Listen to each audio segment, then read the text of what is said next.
Study IQ IAS, अब तैयारी हुई अफोर्डेबल। आईएएस को इंडिया की मोस्ट एस्पिरेशनल सर्विस माना जाता है। उसका एक कारण है कि यहाँ पर इस सर्विस के दौरान लिए गए फैसले आपके ही नहीं, कितने सारे लोगों की लाइफ को इन्फ्लुएंस करते हैं, इम्पैक्ट करते हैं। जो लोग सिविल सर्विस की तैयारी करते हैं या जो नहीं भी करते, लेकिन हर कोई इस बात में बड़ा इंटरेस्टेड होता है कि आईएएस की लाइफ कैसे होती है, क्या चैलेंजेस होते हैं, कैसे काम होता है। एक आम आदमी के सामने एक खबर आती है कि एक योजना बन गई है। इस योजना के फीचर्स हैं, कुछ नए हॉस्पिटल्स बन गए हैं, बनने वाले हैं, कोई नई रेल परियोजना है, कोई भारतमाला स्कीम है। लेकिन कई बार आपके मन में सवाल उठते होंगे कि इन सबको करने के पीछे क्या क्या चुनौतियां होती हैं और एक आईएएस ऑफिसर उन चुनौतियों को हैंडल कैसे करता है। कई सवाल होते हैं कि आईएएस ऑफिसर ज्यादा पावरफुल होता है या फिर एक पॉलिटिशियन। और अगर इनके जवाब आपको मिल जाए और आप सिविल सेवा की तैयारी में हैं, तो आपको ये लगता है कि आपका जो वाय है वो और ज्यादा क्लियर हो जाएगा। अब इन सभी सवालों के जवाब एक्चुअली देगा कौन? ऑब्वियसली बात है कि वही व्यक्ति दे पाएगा जिसके पास सिग्निफिकेंट एक्सपीरियंस हो इस सेवा में। तो who can be a better person in India than mister Anil Swarup sir. आप पहले भी स्टडी IQ प्लेटफॉर्म पर उनसे मिल चुके हैं। ज्ञानवाणी सेशंस में सर आपको गाइड करते हैं। कितने सारे इस समय जो आईएएस ऑफिसर्स हैं वो सर की गाइडेंस से निकले हैं। 38 साल का experience, former coal secretary of India. Welcome you sir. Sir, शुरुआत करते हैं आईएएस एज अ सर्विस से। कितने सारे जो हमारे एस्पिरेंट्स हैं उनके अंदर एक जज्बे से वो शुरुआत करते हैं कि एक सिस्टम को बदल कर रख देंगे। कई बार ये कहा जाता है कि सिविल सेवा प्रैग्मेटिक अप्रोच मांगती है, मतलब वास्तविकता और आदर्श का एक समायोजन होना चाहिए। There should be some balance. So आप इसको कैसे देखते हैं, क्योंकि आप सिस्टम के अंदर रहे? देखिए, मेरा ये मानना है 38 साल की सेवा के बाद कि आईएएस बहुत कुछ कर सकता है, लेकिन एक बात ध्यान रखना पड़ेगी। उसको किसी भी आईएएस अफसर को ये नहीं समझना चाहिए कि मैं सिस्टम बदल दूंगा, मैं कोई रेवोल्यूशन ला दूंगा। मैं अक्सर मजाक में कहता हूं कि अगर आपको रेवोल्यूशन लाना है तो आप आईएएस मत ज्वाइन कीजिए, आप झाड़ू उठा लीजिए, एक पॉलिटिकल पार्टी ज्वाइन कर लीजिए। लेकिन आप आईएएस में रहना चाहते हैं तो कुछ सीमाओं के तहत रहकर आपको काम करना पड़ेगा। लेकिन उस सीमाओं में आप बहुत काम कर सकते हैं। सीमा का मतलब ये नहीं कि आप काम नहीं कर सकते, काम आप बहुत कर सकते हैं, लेकिन शायद रेवोल्यूशन शब्द उचित नहीं होगा। Because each IAS officer has to work within a system. They can gradually change the system. But transforming the system, to my mind, should not be an aspiration of a civil servant. He is a part of a system. He can change it a bit, but to overthrow it, revolutionize it, is something I think too revolutionary for an IAS officer to think. But as I said earlier, there is so much that an IAS officer can do. And I also say that if an IAS officer focuses on what he can rather than what he can't, then that can itself to grow. And the bottom line is very simple. Bottom line actually comes from a statement of an American monk called Reinhold Niebuhr. He made a very seminal statement. He said, "Lord, grant me the serenity to accept things I cannot change, courage to change things that I can, and the wisdom to understand the difference between the two."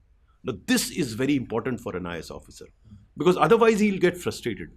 I know so many of my colleagues, bright, brilliant, and very good, wanted to change the system and ended up frustrated. So one must understand the limitations within which one works. By doing what he can, he will grow in confidence, and then probably he'll do many things which he initially thought he can't. So it has to be very gradual. It can't be revolutionary, as I call it, fast evolution.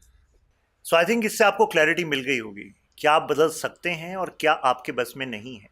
Sir, ये तो civil सेवा में जिस बात की जरूरत है, I think जिंदगी में भी इस चीज की जरूरत है। बिल्कुल, इसी बात को समझना है। देखिए, सिविल सेवा भी एक जीवन है जी। और जीवन के समस्त सिद्धांत सिविल सेवा में लागू होते हैं, मोर सो आईएएस में। ये कहना गलत होगा कि आप जीवन में ये कर सकते हैं आईएएस में, नहीं।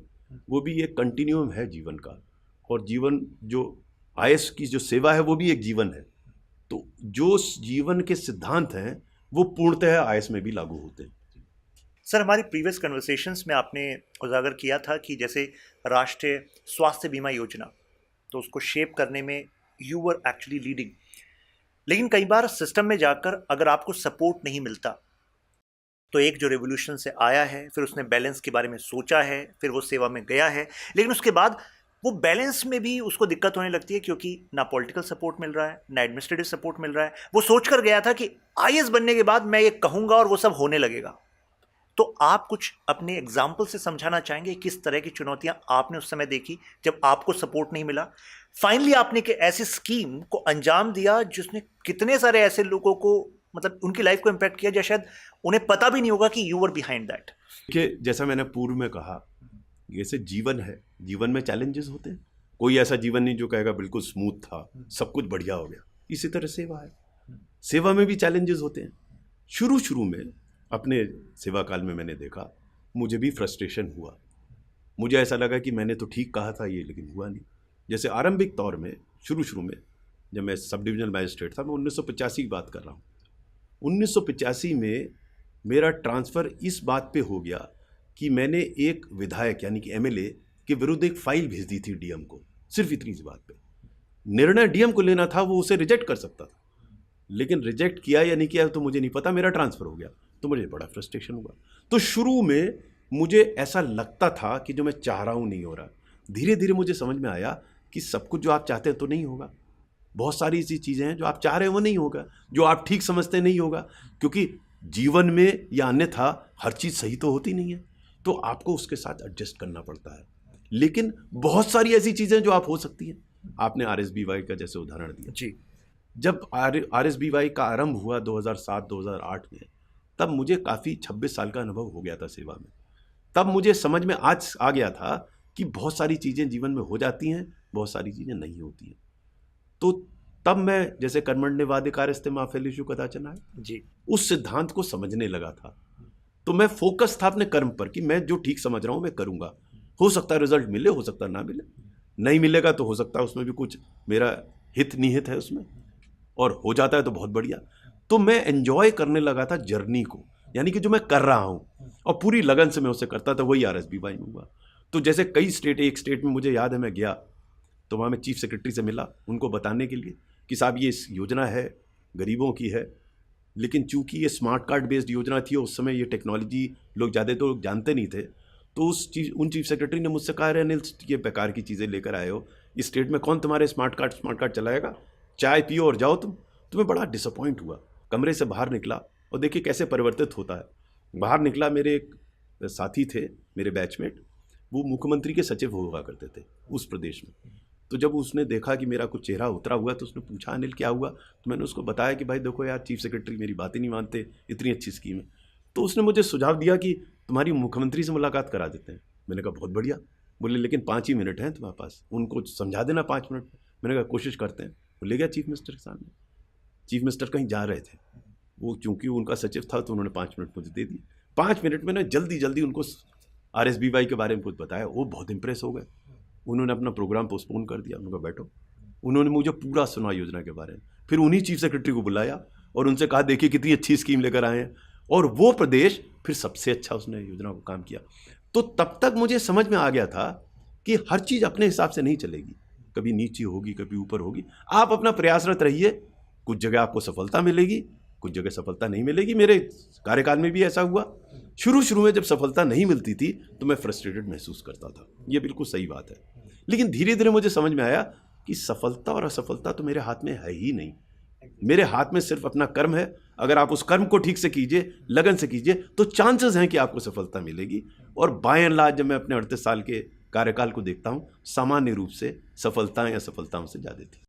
सर एक बेसिक सवाल बच्चों के मन में आता है कि रियल पावर ब्यूरोक्रेट्स के पास होती है या फिर जो पॉलिटिकल बॉसेस होते हैं, पॉलिटिशियंस होते हैं, उनके पास होती है? When I am saying politicians, I am not just talking about ministers, क्योंकि ठीक है मिनिस्टर और आईएएस का रिलेशन अलग है, लेकिन कई बार जो पॉलिटिकल पार्टी के लीडर्स हैं वो भी ह्यूज इन्फ्लुएंस रखते हैं आईएएस ऑफिसर्स के ऊपर। देखिए, हम एक समाज में रहते हैं जहां हर व्यक्ति या हर इंस्टीट्यूशन की भूमिका होती है। अगर हम उन भूमिकाओं को सही प्रकार से समझ लें तो हम इस पावर स्ट्रगल में नहीं पड़ेंगे। पावर स्ट्रगल में हम तब समझते हैं, जैसे जो आपने शुरू में प्रश्न किया कि कौन ज़्यादा महत्वपूर्ण है। प्रश्न ये होना चाहिए कि हर व्यक्ति अपने स्थान पर महत्वपूर्ण है, उसका अपना अलग महत्व है, और एक दूसरे के महत्व को अगर समझेंगे तो सफलता के चांसेस ज़्यादा हैं। अदरवाइज कॉन्फ्रंटेशन होगा। ये भी मैंने सीखा, ऐसा नहीं था मुझे शुरू में पता था। शुरू में मैं समझता था इससे जितने नेता होते हैं बदमाश होते हैं, सब गड़बड़ काम करते हैं। ये मेरा गलत फहमी थी। धीरे धीरे मुझे समझ में आने लगा कि उनकी अपनी मजबूरी है, और ऐसा ये नहीं कि वो सब गलत काम मेरे पास लेकर आते हैं, बहुत सारे सही काम भी लेकर आते हैं। तो वो कॉन्फ्रंटेशन जो शुरू में था, जो आप बता रहे हैं, जिसे चाहे पावर स्ट्रगल भी कहें, वो ज़्यादा महत्वपूर्ण है, मैं ज़्यादा महत्वपूर्ण है, ये चिंतन ही गलत है।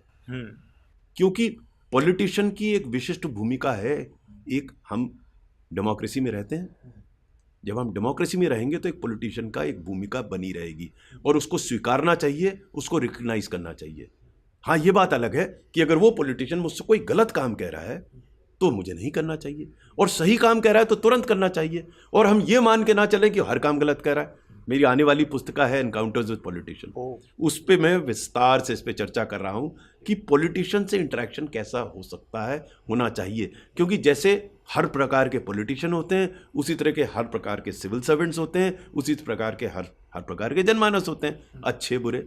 तो आपका तो काम करना है, आपका किसी से आपको लड़ाई तो नहीं करनी है। तो ये कोई पावर स्ट्रगल नहीं है पॉलिटिशियन से।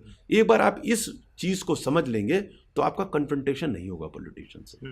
आप उसकी भूमिका को समझेंगे, अपनी भूमिका को समझेंगे, और फिर सामंजस्य बैठाने की कोशिश करेंगे। सामंजस्य का मतलब ये नहीं है कि आप कॉम्प्रोमाइज करेंगे। हमें कॉम्प्रोमाइज और एकोमोडेशन में अंतर समझना पड़ेगा। कॉम्प्रोमाइज ये होता है कि जो वो कह रहा है गलत सही आप कर रहे हैं, क्योंकि आपको उसमें अपना स्वार्थ दिख रहा है। एकोमोडेशन वो होता है कि आप उसको समझते हैं, उनकी सीमाएं को समझते हैं, और नियम के तहत जो भी संभव हो आप उसके लिए कर देते हैं। तो काफी सिविल सर्वेंट्स को समस्या तब आती है जब वो कॉम्प्रोमाइज और एकोमोडेशन में कंफ्यूज कर जाते हैं। या तो आदमी टोटली कॉम्प्रोमाइज कर देता है, और दूसरा इसमें एस्पेक्ट ये है कि अगर आपको पॉलिटिशियन से अपेक्षा है कुछ, आप उससे कुछ एक्सपेक्ट कर रहे हैं, तो आप कॉम्प्रोमाइज करेंगे। आप उससे कुछ नहीं एक्सपेक्ट कर रहे हैं तो आप उदार हृदय से एकोमोडेट करने की कोशिश करेंगे, क्योंकि वो जनता का प्रतिनिधि है, और वो कई ऐसी बातें आपके पास लाएगा जो जनता के लिए आवश्यक है। तो अगर ये प्रेजुडिस में लेकर चलूंगा कि हर पॉलिटिशियन गलत काम मेरे पास लेकर आ रहा है, तो हम उसका हर काम को मना करेंगे, एक कन्फ्रंटेशन शुरू हो जाएगा, और जनता का हार्म होगा उससे। जनता का हार्म। Right sir. यानी कि ये भी कहा जाता है सर, पॉलिटिकल स्मार्टनेस होना भी ज़रूरी है। मतलब स्मार्टनेस इन द सेंस यही कि मतलब कहाँ एकोमोडेट करना है और कहाँ आपको। तो स्मार्ट शायद शब्द उचित नहीं होगा इसमें। मेरा ये कहना है कि you have to understand the limitations within which a politician functions. He has to go back to the people every 5 years for elections. Yes. So he has his limitations, as I have my limitations. Everyone, you must appreciate the limitation of other person, then you will never have confrontation with him. Put yourself in his shoes and understand what he is doing.